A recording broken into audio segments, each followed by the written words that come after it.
मैं तो एकदम खुला कह रहा हूँ, बिहार के शिक्षा मंत्री एकदम डायरेक्ट जान लीजिए कि उनकी बुद्धि में कोई कुबुद्धि प्रवेश कर गई है। क्योंकि जो रामचरित जैसे महान ग्रंथ पर टिप्पणी करे, टीका करे, अरे यहाँ तक उसका अपमान करे, उससे बड़ा मूर्ख, उससे बड़ा पापी और कौन होगा। उन्होंने बीते दिनों कहा था कि रामचरितमानस पोटेशियम साइनाइड है, राम राम। ये समाज में जहर घोलने का काम करता है। कैसे देखते हैं आप? शास्त्र में ऐसा कहा गया है ना कि जिसका विनाश का समय होता है उसकी मति मलिन हो जाती है। शास्त्र में ऐसा भी है कि रावण का भी पतन होने का समय आ गया था तो उसकी बुद्धि मलिन हो गई। असंभवम हेन मृगस्य जन्म तथापि रामो लुलुभि मृगाया। में उनको धर्म की परिभाषा नहीं पता होगा। धर्म की परिभाषा क्या होती है, सनातन क्या होता है, सनातन किसे, ये पता नहीं होगा, टिप्पणी नहीं। अरे भाई, धार्यत इति धर्म, जो धारण किया जाए वही धर्म है। उन्होंने कहा था कि सनातन धर्म डेंगू और मलेरिया के समान। कि अब शिक्षा कहीं ना कहीं उनकी शिक्षा में नकल करके पास हुए होंगे, क्योंकि शिक्षित व्यक्ति जो शास्त्रों को पढ़ेगा और सनातन धर्म से जुड़ा रहेगा उसे यह ज्ञान रहेगा कि 4 वर्ण क्या होते हैं और मानव पशु ये सब में भेद क्या होते हैं, भगवान की कथा क्या होती है, वेद के कितने हैं, शास्त्र कितने हैं। नमस्कार, मेरा नाम अक्षय दीप है और आप वेब समाचार देख रहे हैं। देखिए, शिक्षा मंत्री डॉक्टर चंद्रशेखर सिंह के बारे में हम बात कर रहे हैं। बीते कई दिनों से वे अपने बयानों के कारण लगातार सुर्खियों में रहते हैं। कभी के पाठक के साथ उनकी तनातनी हो जाती है तो कभी रामचरितमानस, जाति व्यवस्था और दलित के बारे में कई ऐसी बयानें वो दे देते हैं जिसके कारण वो लगातार सुर्खियों में रहते हैं। अभी हालिया उनका एक और बयान आया है जिसमें उन्होंने कहा है कि श्री राम मेरे सपने में आए थे और उन्होंने कहा कि चंद्रशेखर मुझे बाज़ार में बिकने से बचा लो। यहाँ तक उन्होंने कह दिया कि श्री राम कुपित है, कुपित यानी कि नाराज़ है, गुस्से में है और इसी कारण वर्षा भी नहीं हो रही है। इस मुद्दे पे और उनके अन्य बयानों पे बात करने के लिए इस वक्त हमारे साथ महिमा मंदिर के शास्त्री, महिमा मंदिर के पुजारी, प्रधान पुजारी हमारे साथ आनंद पांडे जी है, जो राम कथा भी करते हैं और वृंदावन से आए हैं, काफ़ी ज्ञानी हैं। सीधा इनसे जुड़ेंगे। कैसे देखते हैं शास्त्री जी आप इनके बयानों को? वो कहते हैं कि राम जी सपने में आए थे और राम जी नाराज़ है, इसी कारण वर्षा भी नहीं हो रही है। मेरा यह मानना है, राम जी सपने में कैसे आ सकते हैं? बड़े बड़े संत, महात्मा, देवर्षि, अरे यहाँ तक हम लोग करते रहते हैं। कभी कभी जा करके भगवान की झलक थोड़ा सा देखने को मिलता है, कृपा प्राप्त होती है, एहसास होता है। क्योंकि यथातो ब्रह्म जिज्ञासा, ब्रह्म को कोई देख नहीं सकता, जल्दी जान सकता है। यानी आप कह रहे हैं कि वो झूठ कह रहे हैं? मिथ्या भाषण है भाई ये तो। हमारी अच्छा, मैं तो एकदम खुला कह रहा हूँ, बिहार के शिक्षा मंत्री एकदम डायरेक्ट जान लीजिए कि उनकी बुद्धि में कोई कुबुद्धि प्रवेश कर गई है। अच्छा। क्योंकि जो रामचरित जैसे महान ग्रंथ पर टिप्पणी करे, टीका करे, अरे यहाँ तक उसका अपमान करे, उससे बड़ा मूर्ख, उससे बड़ा पापी और कौन होगा। उन्होंने बीते दिनों कहा था कि रामचरितमानस पोटेशियम साइनाइड है, राम राम। ये समाज में जहर घोलने का काम करता है। कैसे देखते हैं आप? शास्त्र में ऐसा कहा गया है ना कि जिसका विनाश का समय होता है उसकी मति मलिन हो जाती है। शास्त्र में ऐसा भी है कि रावण का भी पतन होने का समय आ गया था तो उसकी बुद्धि मलिन हो गई। असंभवम हेन मृगस्य जन्म तथापि रामो लुलुभि मृगाया। अर्थात जैसे यह संभव नहीं कि सोने का कहीं मृग हो। सोने का कहीं मृग हो सकता है? अच्छा, सोने का मृग रहेगा तो चलेगा फिरेगा? आप विचार करिए, एक धातु से बना हुआ मृग चल फिर सकता है? नहीं ना चल फिर सकता। तो सोने का मृग चल रहा है, पूंछ हिला रहा है, और राम जी उसे बाण लेकर के खदेड़ रहे हैं, दौड़ा रहे हैं। राम जी सर्वांतर्यामी हैं, सर्वव्यापी हैं, वो जान रहे हैं कि सोने का मृग नहीं होता है, लेकिन क्यों खदेड़ रहे हैं? समय अनुकूल है उनके पास। इस समय वो जो समय है वो विपरीत अवस्था में है। प्रायः समापन्न विपत्ति काले, अंत में कहते हैं कि प्रायः समापन्न विपत्ति काले धियोपि पुंसाम मलिनी भवंती। प्रायः व्यक्ति की बुद्धि हरण हो जाती है उस समय जब व्यक्ति का विनाश होने का समय आता है, यह शास्त्र में है। अच्छा। और बिहार के शिक्षा मंत्री तो भाई पता नहीं कैसे उनको शिक्षा मंत्री बना दिया गया। हम लोग तो पढ़े लिखे विद्यार्थी हैं, डायरेक्ट आइए शास्त्रार्थ करिए, चुनौती है, खुला चैलेंज है, कोई शास्त्रार्थ कर ले। लेकिन इस तरह उनको शिक्षा मंत्री, हमको लगता है कि बिहार राज्य जंगल राज्य की सरकार में शिक्षा मंत्री वो हो गए। शिक्षा मंत्री उनको कोई क्वालिफिकेशन नहीं होगा। अरे भाई पढ़ा लिखा व्यक्ति कैसे कह सकता है कि रामचरितमानस का, जिस पे एक एक श्लोक पे एक एक हजार अर्थ निकलता है, हम लोग स्वयं PhD करते हैं उससे, उसी। आप रामचरितमानस पूरा पढ़े हुए आप तो जान अब होंगे। सर्वज्ञ तो नहीं हैं, हाँ, किंतु स्वाध्यायी हैं, ज्ञान। स्वाध्यायी। तो तुलसीदास जी के द्वारा जो चौपाई लिखी गई है, एक चौपाई की उन्होंने बात कही है जहाँ जो चौपाई शूद्र ना पूछ सकते हैं और ब्राह्मण, कुछ चौपाई आप जान रहे हैं कुछ? हाँ, उसमें कौन सा चौपाई था? पूजे ही विप्र हाँ। सदा गुणहीना हाँ, और शूद्र न पूजे वेद प्रवीणा। इसी चौपाई के बारे में वो चंद्रशेखर सिंह कह रहे हैं कि इस चौपाई में इसका जो अर्थ है वो क्या कहता है, और ये कहीं ना कहीं वापस से वो कंट्रोवर्सी कर रहे हैं और कह रहे हैं कि अगर ये कहीं नफरत नहीं फैला रहा है तो क्या है इसका अर्थ? कैसे आप यह नफरत कैसे फैला रहा है? अच्छा भाई, मानव हो गया, जानवर हो गए, पशु हो गए, अलग अलग योनि हो गई। 4 वर्ण है हमारे शास्त्र में, ब्राह्मण वैश्य क्षत्रिय। इन वर्णों में अब इन वर्णों में सर्वश्रेष्ठ वर्ण ब्राह्मण को ही माना जाता है। और शूद्र सकल गुणहीना। हाँ, ब्राह्मण यदि ज्ञानी भी नहीं है तो पूजनीय है, पूजनीय है। और शूद्र यदि सर्व ज्ञानी है तो भी पूजनीय नहीं है, क्योंकि इसका परिणाम देखने को मिला है, कलयुग में भी देखने को मिल रहा है और पूर्व में भी देखने को मिला। यानी शूद्र जो ज्ञानी है वो पूजनीय भी नहीं, जो ज्ञानी होते हुए भी पूजनीय नहीं हो सकता नहीं है। हो सकता है, पूजनीय नहीं हो सकता है। क्यों, ऐसा क्या कारण है? अधिकार प्राप्त तो कर सकता है, हाँ, अधिकारी बन सकता है पढ़ लिख करके, हाँ। ज्ञानी बन सकता है पढ़ लिख कर, पंडित बन सकता है पढ़ लिख कर, परंतु पूजनीय नहीं बन सकता। क्यों? क्यों?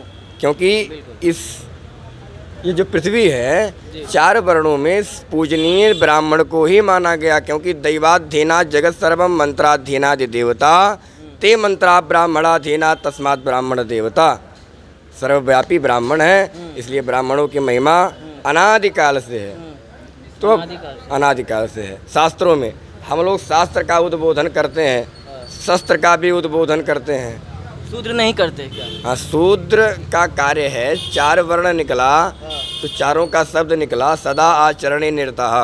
शूद्रों का कार्य हुआ कि सदा आचरणे निरतः। क्षत्रियों ने अपने में ले लिया कि सदा हमेशा रण में तैयार रहो, शरण में जाने के लिए तैयार रहो, रण में जाने के लिए, हाँ तैयार रहो। तो इस कारण से अपनी अपनी कार्य को गति ले लिए भाई। अब हम हैं ये सारी बातें तो मनुस्मृति में कही गई है ना?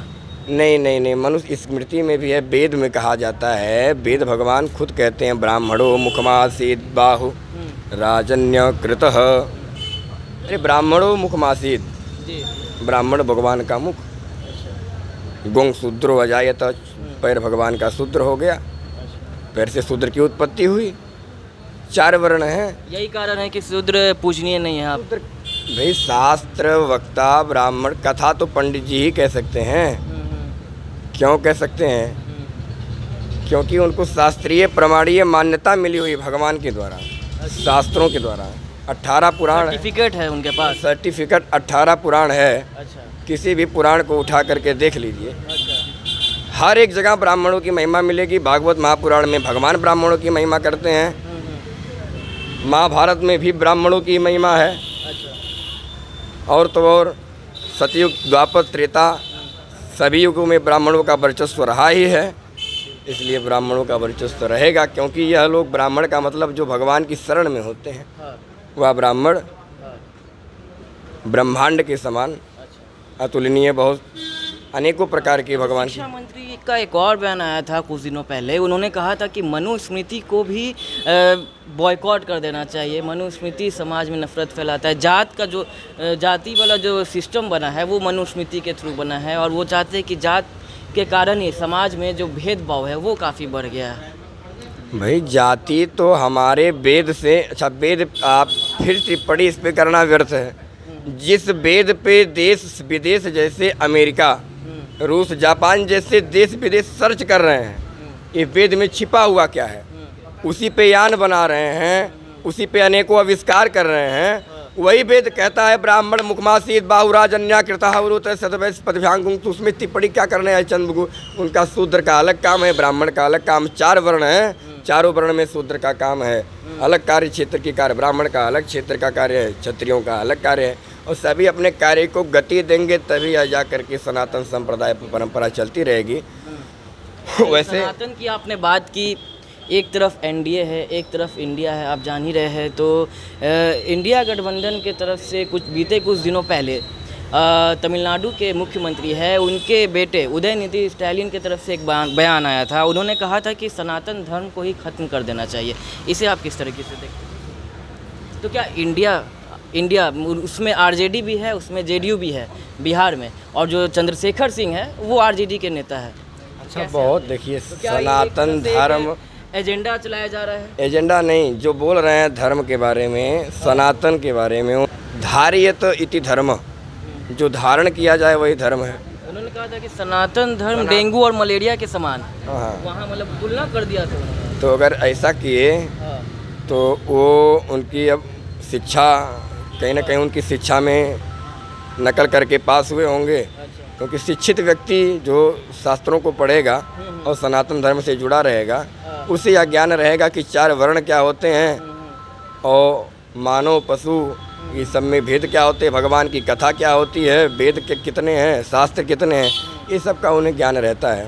तो देखिए, एक तरफ इंडिया है, एक तरफ एनडीए, ठीक है, ये आप तो सब जान रहे हैं। चंद्रशेखर सिंह जो कि इंडिया की तरफ से है, INDA गठबंधन की तरफ से है, दूसरे तरफ देश के प्रधानमंत्री नरेंद्र मोदी का गठबंधन NDA है।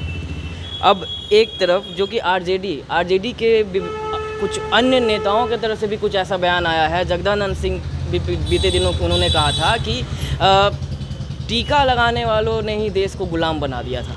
कैसे देखते हैं? जगदानंद, पहली बात तो मैं कहना चाहूँगा जगदानंद सिंह जी, वह सिंह, हाँ राजद के हैं, लालू प्रसाद यादव। हाँ तो पूरे राजद के हैं लालू प्रसाद, लेकिन सिंह हैं, परंतु सिंहों की परिभाषा यह नहीं है। उनका ये परिभाषा नहीं है। सिंहों की परिभाषा यह नहीं होनी चाहिए। क्योंकि उनका पूर्वज हमेशा सम्मान करते आया है, या वो नहीं भूलना चाहिए कि उनके पिताजी के भी पिताजी हमेशा ब्राह्मणों का प्रणाम किए हैं, पाँव छुए हैं हमेशा।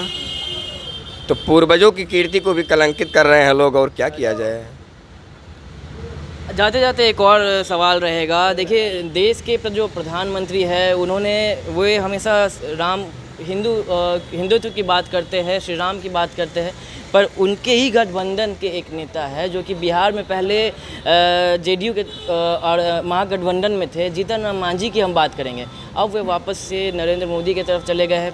वो भी बीते दिनों रामचरितमानस पे, श्री राम पे और हिंदुत्व पे, जाति सिस्टम पे भी वे सवाल उठाते थे। अरे भाई वो एकदम मूर्ख है ना, है वो, उसको हम डायरेक्ट कहते हैं जीतन राम मांझी को। हाँ डायरेक्ट, सब मूर्ख है ये सब कहने वाला व्यक्ति।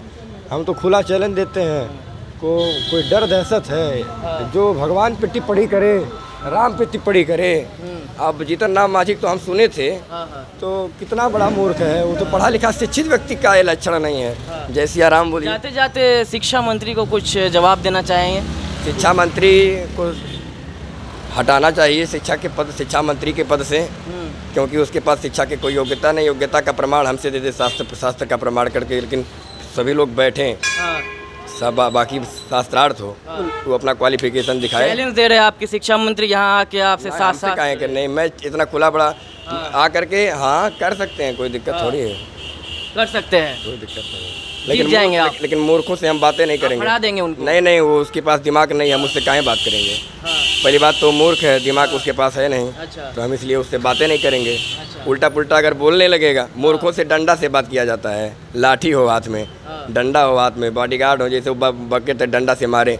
जो भाई राम जी के बारे में टिप्पणी कर रहा है उससे बड़ा पागल और मूर्ख क्या हो सकता है? वो हमको भी कुछ भी कह सकता है, तो करेगा तो मार खाएगा। ये सब इसीलिए मूर्ख जीवो पदे से ना दुष्ट स्त्री भरणेन च दुखितम संप्रयोगेण पंडितों प्रसिद्धति। मूर्ख से न शत्रुता अच्छा है, न प्रेम अच्छा है। अच्छा ठीक है, कीचड़ में पत्थर मारेंगे तो छींटा मेरे ऊपर आएगा। गरम कोयला हाथ को जला देता है, ठंडा हाथ को काला कर देता है। इसलिए सठ संगत नहीं करना चाहिए। सठ से न बैर न प्रीत, नहीं कुछ भी नहीं रखनी चाहिए, हमेशा दूर रहना चाहिए। जय सिया राम। जय श्री राम।